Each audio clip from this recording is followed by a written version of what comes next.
Hi, my name is Amanda Shaw, and I'm applying for a position in Auburn's Marriage and Family Therapy program for the fall incoming class of fall 2014. I'm very excited for this opportunity to send you a video and tell you a little bit more about myself. So as far as my interest in marriage and family therapy, or my interest in becoming a therapist, has developed, a lot of it obviously has to do with my family and their influence.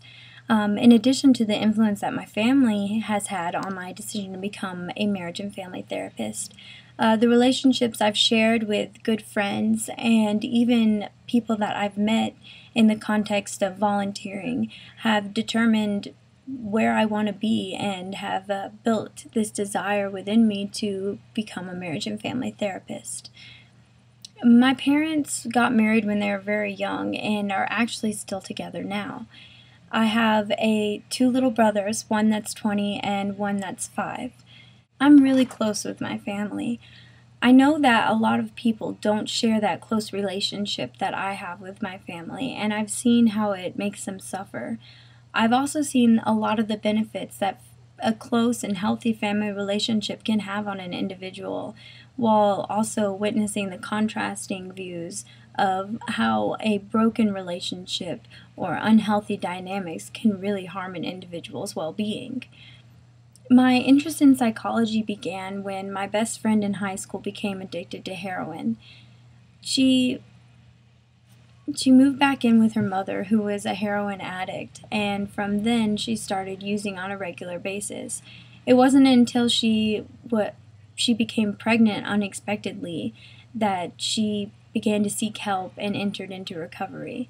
So although it was her family relationships that led her into a substance abuse problem, creating a family of her own is what helped her out of that. This example is one of the reasons why I've become so interested in marriage and family therapy. Not only does my best friend demonstrate both the positive and negatives of family influence, but many members of my family do so also. My Uncle Jeff was diagnosed with PTSD after a year of service in Iraq. Through the entire extended family support, we were able to help him recover, and he's doing much better now. In contrast, my cousin Micaiah was adopted by my aunt and uncle a couple years ago. He began as a foster child to them, and they've known him since he was a baby. He's now 7 years old and has developed extreme behavioral problems. He was not always in my aunt and uncle's care and experienced very inconsistent relationships as he was developing. This has caused him to have very violent tantrums. He used to be very good friends with my little brother Adam, but now has become very jealous of him and his position in the family. Witnessing my family go through this sort of struggle and wanting to help Micaiah as much as we possibly can has really fed into my interest in marriage and family therapy. When I was in college, I decided after a couple years that I was really interested in doing therapy. But it wasn't until after everything with Micaiah started happening that I realized that marriage and family therapy is really the route that I wanted to go.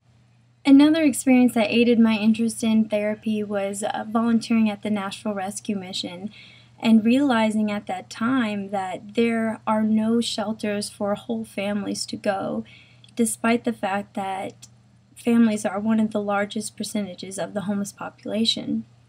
While I spent time volunteering at local homeless shelters, I learned a lot about different people and their varying situations, and it made me very compassionate to all sorts of family situations and life circumstances.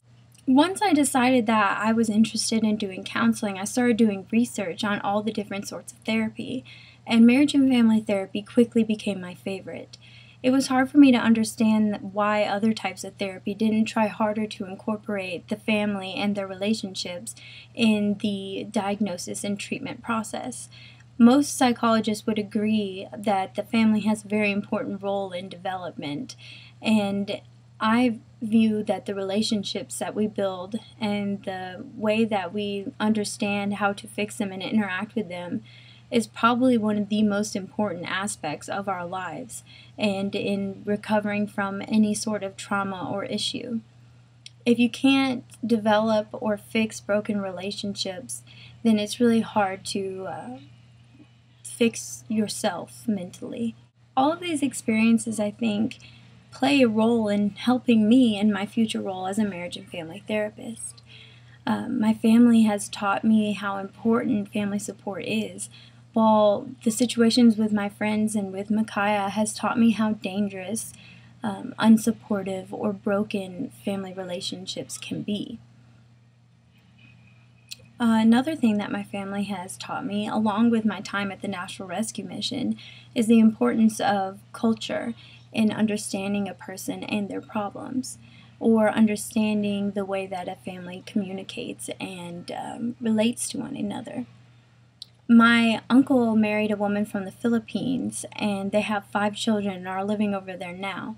They started a mission with street children in the Philippines, where they help them get off the streets, and a very similar program to the National Rescue Mission, but aimed at children. This has taught me how even a similar program, how different it is in a different country, and watching my uncle be kind of immersed in this culture has been really interesting, and watching how it's affect their children and the importance of understanding that dynamics in a multicultural family. My time at the mission has also gave me an insight into understanding culture. Seeing all sorts of men and women from all sorts of different cultures has really left me with an awareness of how important culture can be in understanding and being a good marriage and family therapist. When your main goal is enabling communication, it's important to understand where the other person is coming from. Another way that these experiences will help me in my role as a therapist is just understanding how to talk to children. I've had a lot of practice talking to my little brother and talking to Micaiah and watching them interact together. I know how to talk to kids that are younger than my brother Adam or older, or kids who are more troubled like Micaiah. I've had a lot of practice watching them interact and making observations. And I think that that's something that will come in very handy in the research work that I do if it involves observations of children's relationships, which is something I'm very interested in, and another reason why I'm very hopeful to go to Auburn. As far as stumbling blocks that these experiences might cause me later in the next couple years during the program, I would say that the biggest stumbling block I will enable is being away from my family.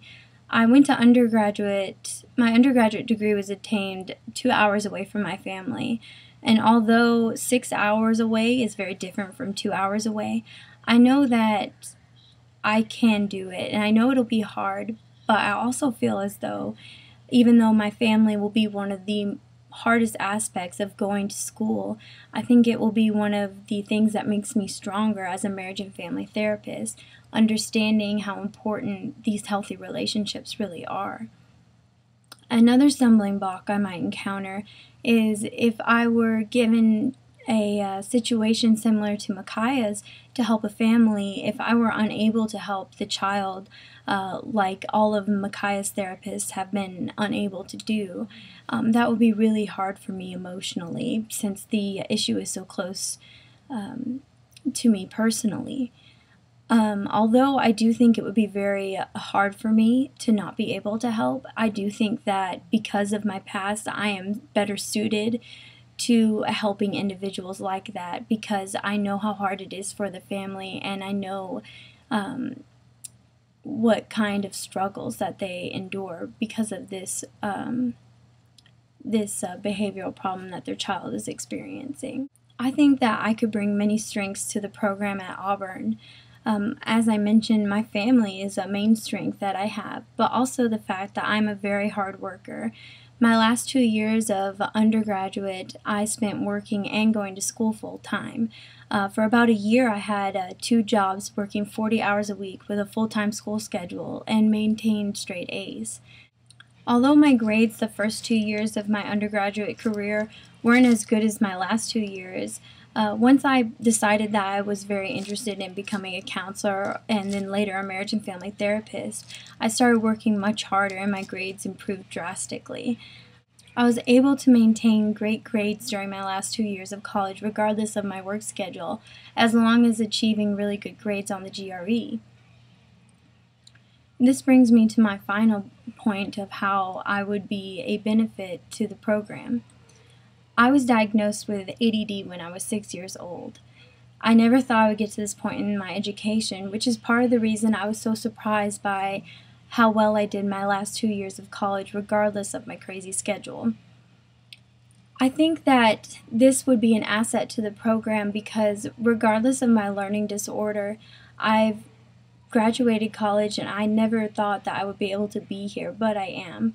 I feel like I could be a good role model to children who are also struggling with learning disorders, and it would make me more sympathetic to people who may have a child with a learning disorder or a family that is struggling to help their child academically with this disorder. Being able to persevere and perhaps help children in the future that struggle with similar things is definitely a strength I have. Because I'm very confident in myself and my abilities, I know I would do a great job if admitted into this program, and I know that I am a perfect fit for Auburn University's Marriage and Family Therapy program. Thank you so much for this opportunity to apply to your school, and thank you for your time and consideration, and hopefully I'll be hearing back from you soon. Thanks.